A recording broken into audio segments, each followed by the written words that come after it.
अम्बा शाम्भवी चन्द्रमौलिलभरापर्णा उमा पार्वती काली हैमवती शिवा त्रिनयने कात्यायने भैरवी सावित्री नवयौवना शुभकरी साम्राज्यलक्ष्मीप्रदा चिद्रूपी परदेवता भगवती श्रीराजराजेश्वरी अम्बा मोहिनी देवता त्रिभुवने आनन्द संदायिने वाणी पल्लव पाणि वेणुमुरली गानप्रिया लोलिने कल्याणे उडुराजबिम्बवदना धूम्राक्ष संहारिणे चिद्रूपे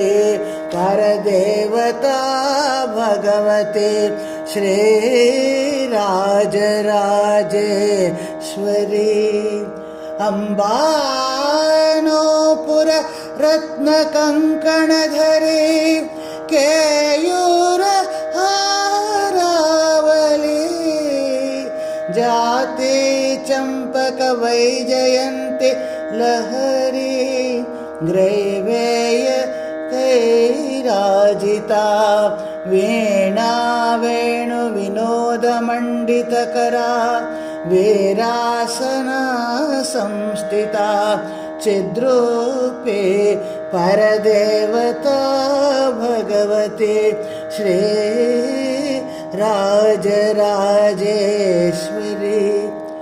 अम्बा रुद्राणि भद्रकाली बगला ज्वालामुखी वैष्णवी ब्रह्माणे त्रिपुरान्तकी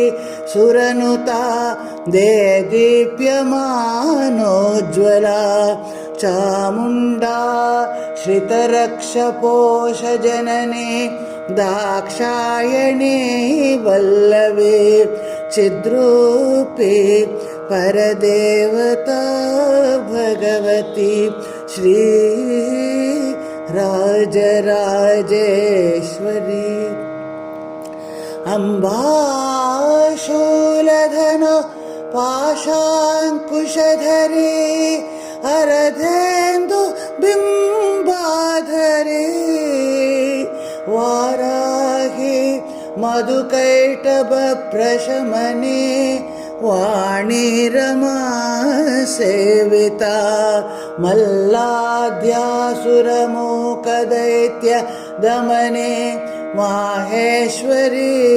अंबिका चिद्रूपी परदेवता भगवती श्रीराजराजेश्वरी अम्बा सृष्टिविनाशपालनकरी आर्यादि संशोभिता गायत्री प्रणवाक्षरामृतरसा पूर्णानुसन्धीकृता ओंकारी विनता सुतार्चितपदा उद्दण्डदैत्यापहा चिद्रूपी परदेवता भगवती श्रीराजराजेश्वरी अम्बा शाश्वत आगमादि विनुता आर्या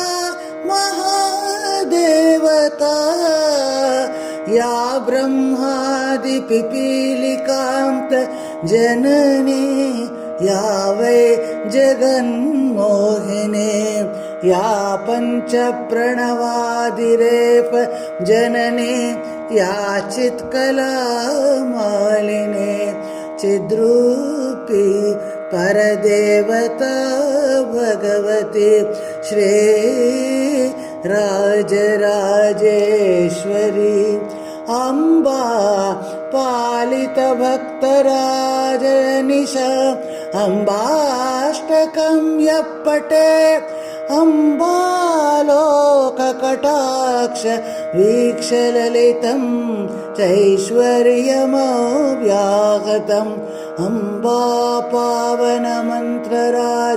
पठनादन्ते च मोक्षप्रदा चिद्रूपी परदेवता भगवती श्री राजराजेश्वरी।